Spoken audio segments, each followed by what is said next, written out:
Korelasi silang dari data ambient noise ini dihitung dalam segmen per 1 jam yang di-stack selama 7 bulan. Kemudian kurva dispersi curve dari gelombang low dari sekitar 700 pasang stasiun ditentukan menggunakan metode analisis multifilter. Daerah penelitian dibagi menjadi grid berukuran 0,2 derajat kali 0,2 derajat dan diperoleh peta distribusi kecepatan grup antara 8 dan 40 detik. Peta kecepatan grup dari gelombang low ini memiliki korelasi yang baik dengan fitur di permukaan. Dari peta kecepatan grup, penulis melakukan inversi model 3D untuk kecepatan gelombang SH. Nah, heterogenitas kecepatan SH yang disimpulkan umumnya sesuai dengan variasi SV yang didapat dari dispersi gelombang Rayleigh. Perbedaan antara keduanya dicermati dengan ketidakunikan model dan anisotropi radial. Kedua hasil inversi dari gelombang Rayleigh dan Love menunjukkan perbedaan signifikan dari struktur kerak dan menunjukkan adanya zona kecepatan rendah yang mencolok pada kerak pertengahan ke bawah di bawah batas timur dataran tinggi Tibet. Oke, kita berhenti di sini dulu, Vigo. Kira-kira dari abstrak ini apa yang bisa ditangkap nih? Jadi penelitian ini menggunakan teknik ambient noise untuk mendapatkan sebuah model tomografi beresolusi tinggi, Pak. Jadi lokasinya di dataran tinggi Tibet, terus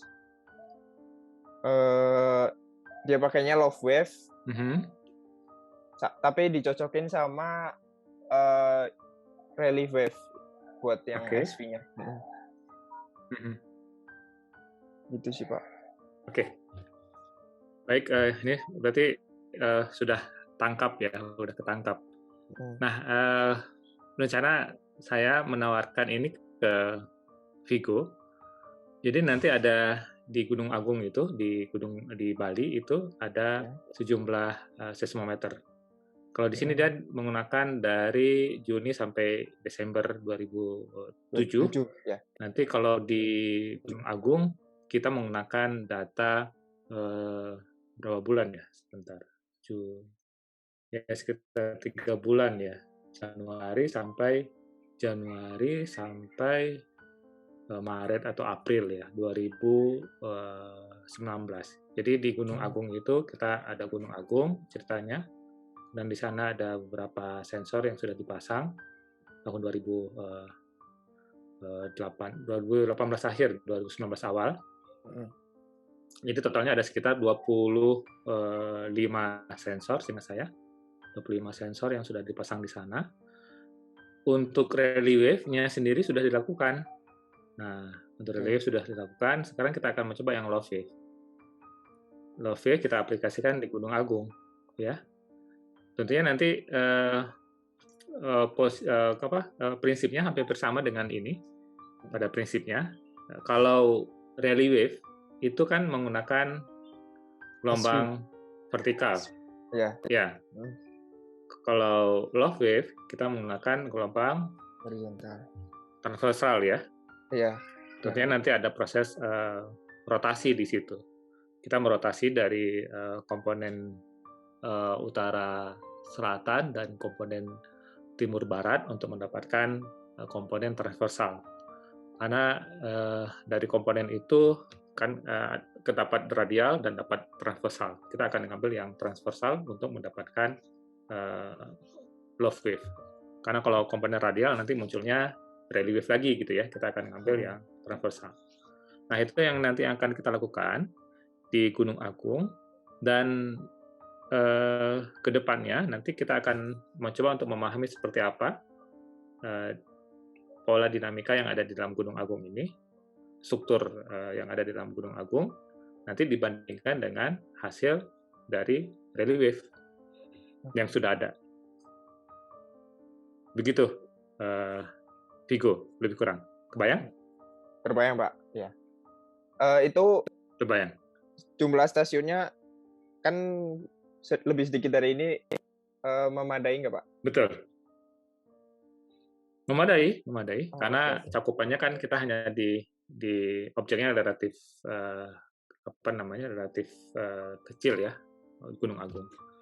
Jadi kalau 25 stasiun seismik itu kita lebih kurang mendapatkan mungkin sekitar 200 sampai 300 ya. Sampai 300 repeat ya.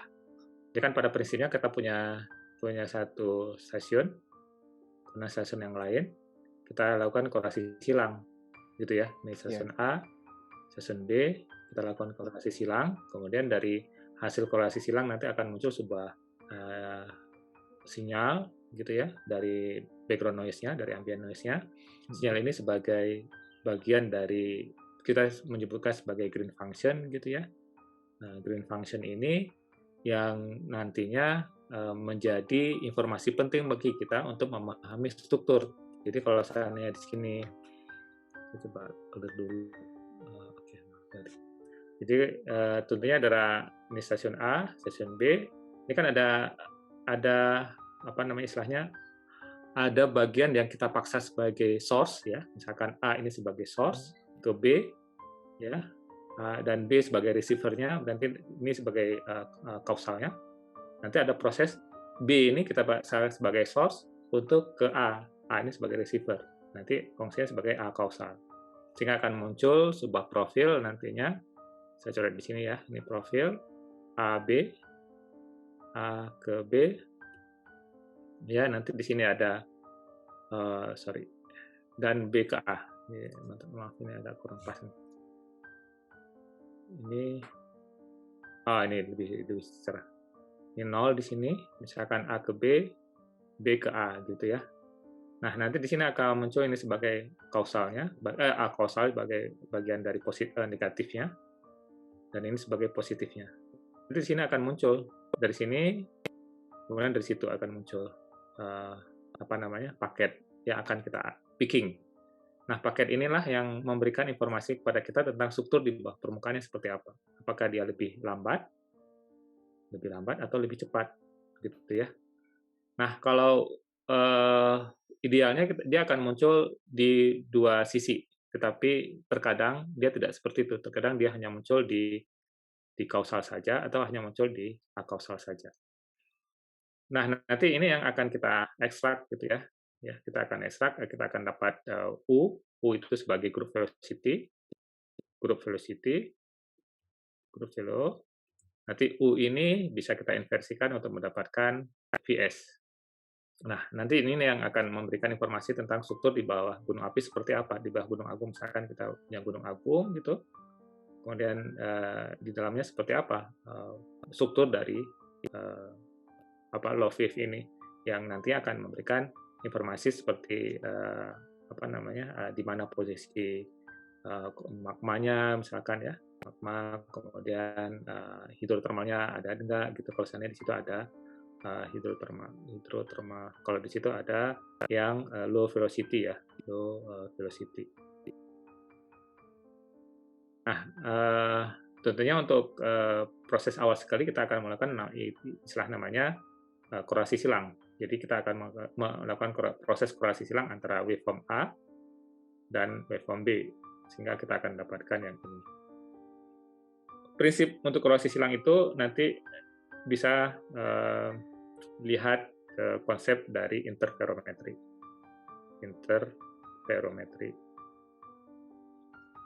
Gitu. Jadi alurnya lebih kurang seperti itu. Dan saya pikir yang penting itu ya, udah nangkap ceritanya seperti apa. Nanti kedepannya coba dipelajari bagian dari interferometri ya. Coba dilihat-lihat, dibaca-baca seperti apa konsep interferometri itu sendiri. Baik, Pak. Oke, begitu, Hugo. Baik, Pak, udah paham ya. Oke. Kemudian kalau berikutnya tentang yang di Cina itu ini dilanjut aja, Pak. Coba poin terakhir aja yang ada gambarnya. Oke. Nah, ini yang yang tadi. Nah, ini yang tadi saya sebutkan, Vigo. Ini yang tadi saya sebutkan, ini bagian dari kausal ya. Kita lihat di sini, ini kan nominal positif ya. Berarti kalau positif berarti dia kausal. Nah, ini yang kita ambil nanti ya. Paket-paket ini yang kita ambil. Kita pick ya. Nanti dia akan membuat kita akan melakukan istilahnya multiple filtering teknik, jadi untuk mendapatkan kurva dispersi, karena kita bermain dengan gelombang permukaan, dan gelombang permukaan itu ada istilahnya sifat terdispersi, sehingga kita bisa mendapatkan ini periode atau frekuensi, ini U-nya, kecepatan grupnya, nanti akan dapatnya sebuah kurva seperti ini, yang kita kenal dengan kurva dispersi. Kurva dispersi ini menjelaskan perubahan antara kecepatan terhadap periode, sehingga setiap periode kita punya nilai kecepatan tertentu. Ya. Baik, Oke, berikut. Terus, nah ini dulu. Nah, ini apa yang kira-kira bisa dipahami nih, Vigo? Ini repeat dari 4 periode berbeda untuk 8, 20, 30, 40. Nah, yang menarik di sini udah saya ini ambil di sini dari gambar di samping repeat yang semakin sedikit untuk periode yang semakin besar. Kenapa kira-kira seperti itu? Mungkin dari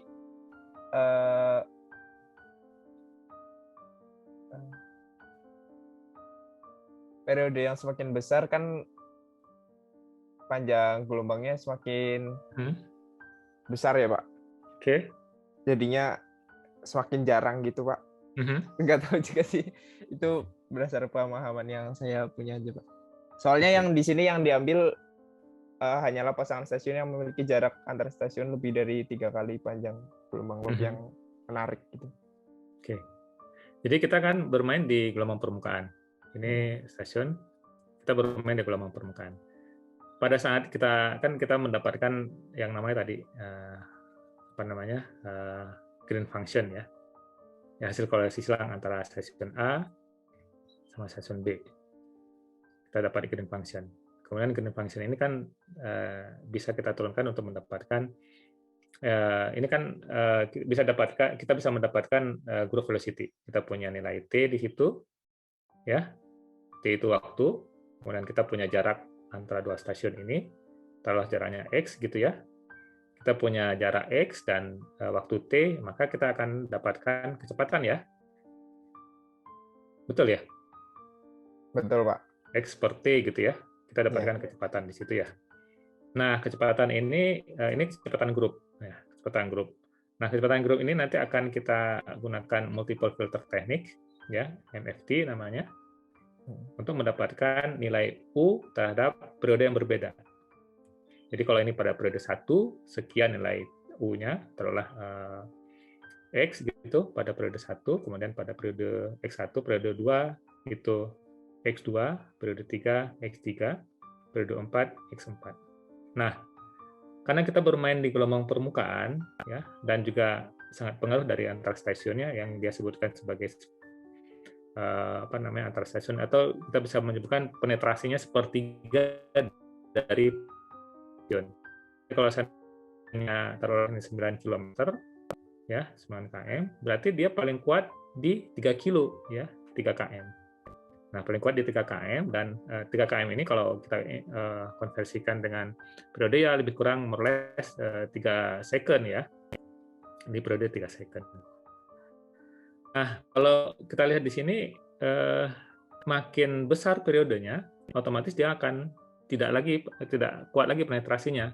Mungkin jarak antara stasiun yang terbatas segala macam ya. Kalau di sini dia menyebutkan sampai periode 40 second ya. Dia dalam kan sampai 40 second.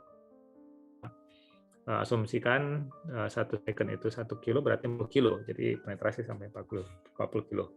Tetapi pada kondisi 40 kilo, dia sudah tidak lagi banyak repeat, karena banyak dari stasiun-stasiun yang rapat, dia tidak sanggup lagi sampai ke kedalaman atau ke periode 40 second. Misalkan kalau di sini kan relatif yang jauh-jauh ya, ini ya yang jauh-jauh jaraknya. Sedangkan yang dekat-dekat, yang ini udah nggak muncul lagi, karena dia sudah tidak nyampe gitu ya. Sehingga tidak rapat seperti yang ini. Ini kan yang dekat-dekat masih dapat gitu ya. Kalau yang makin dalam sudah nggak dapat lagi. Nah, seperti itu lebih kurang. Baik, Pak. Paham, paham. Oke, berikut. Oke. Ini dilakukan tes checkerboard. Ya. Kenapa kita melakukan tes checkerboard test ini? Ini untuk mengecek resolusi, Pak. Sepertinya.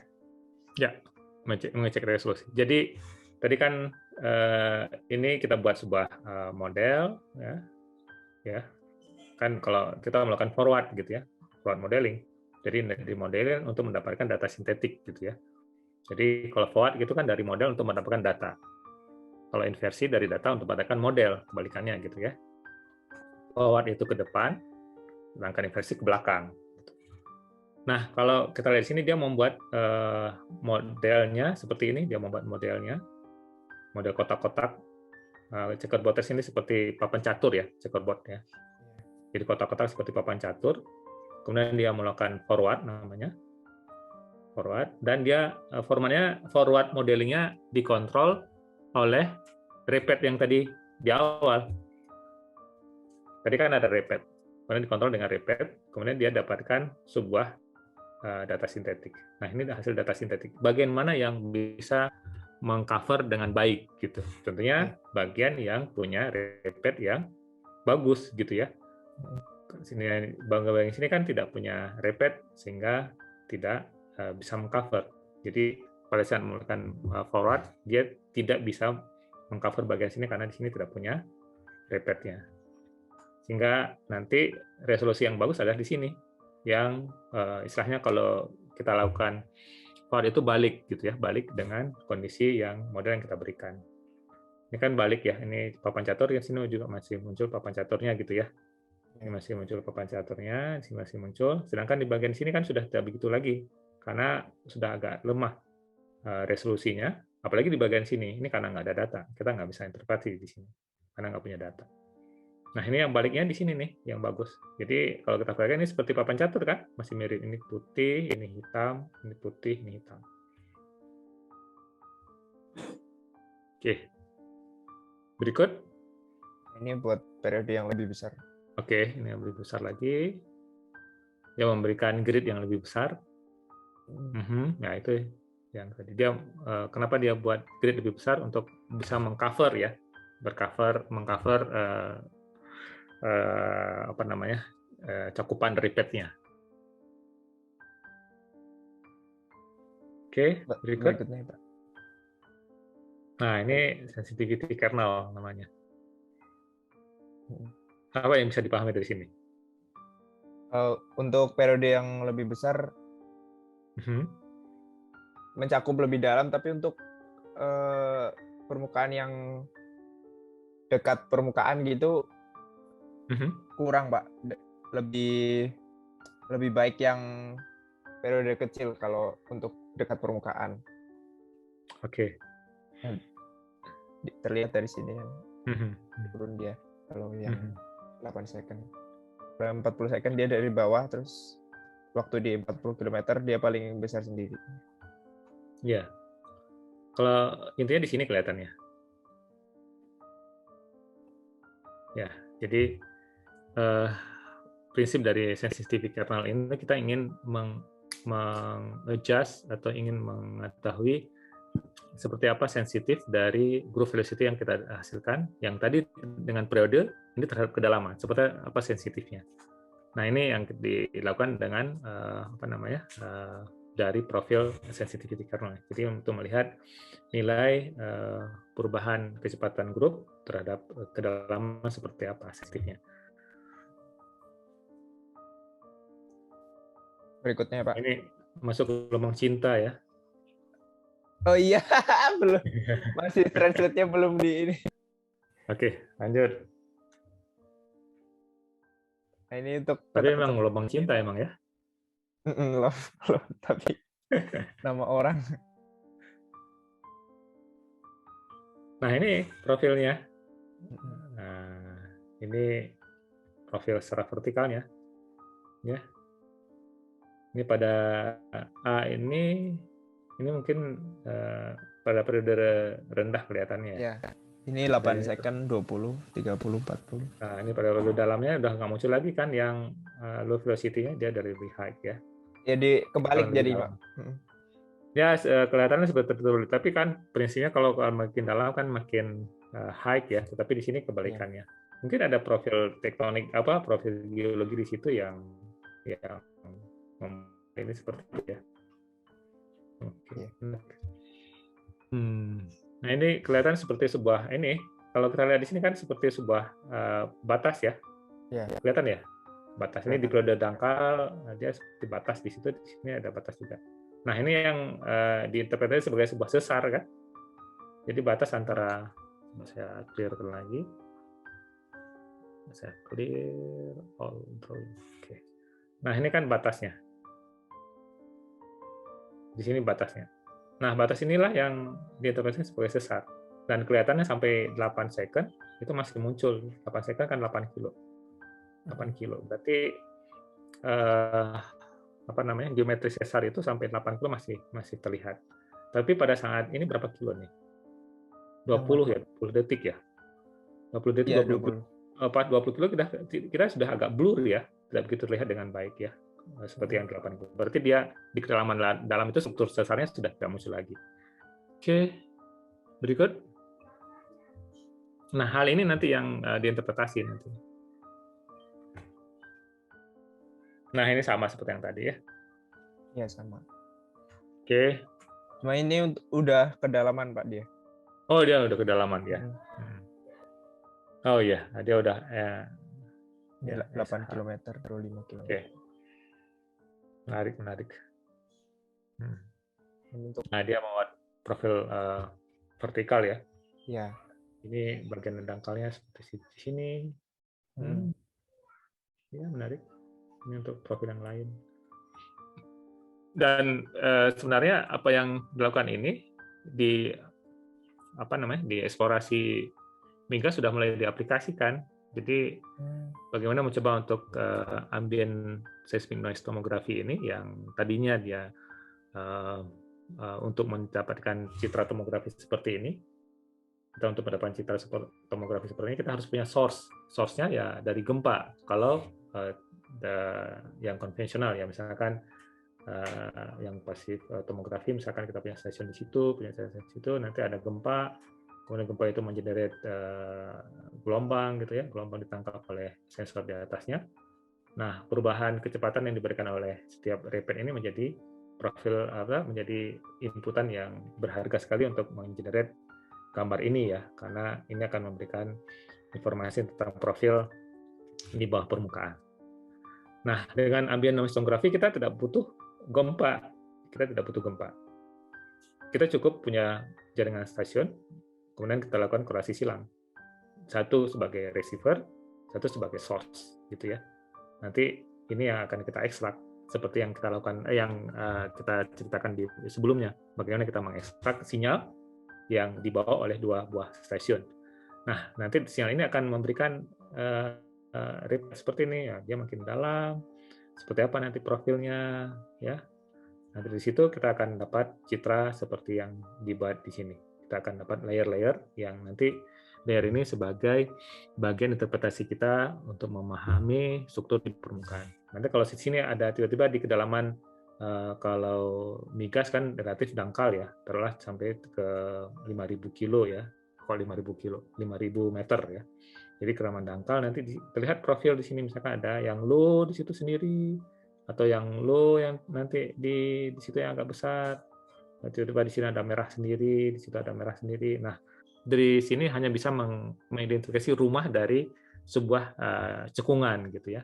Nah, cekungan itu nanti perlu didetailkan lagi dengan metode-metode geofisika yang lain ya untuk melihat lebih rinci di lokasi itu. Nah, ini beberapa kegiatan itu sudah mulai mengaplikasikan ambient noise tomography untuk eksplorasi migas. Jadi di sini saya ingin mengatakan bahwa keilmuan geofisika itu antara satu metode dengan metode yang lain, dia pasti saling melengkapi, Dan satu lagi juga, satu metode itu bisa dimanfaatkan, misalkan kalau ini untuk melihat struktur di bawah permukaan seperti apa, di bawah gunung api, untuk kebutuhan vulkanologi atau tektonik, tetapi juga bisa di sisi lain juga bisa diaplikasikan untuk kebutuhan eksplorasi. Nah, itu yang saya melihat bahwa itu sebuah apa bukan fleksibilitas, tetapi sebuah keuntungan bisa kita sebutkan ya di saat kita memahami metodenya, dan metode itu bisa diaplikasikan untuk banyak aspek gitu ya. Itu lebih kurang. Oke. Baik, dari sini apa yang bisa dikomentari, Vigo? Ya, menarik Pak. Menarik untuk topik ini. Menarik? Ya. Selain menarik apa? Apanya Pak? Selain menarik, apalagi yang bisa di...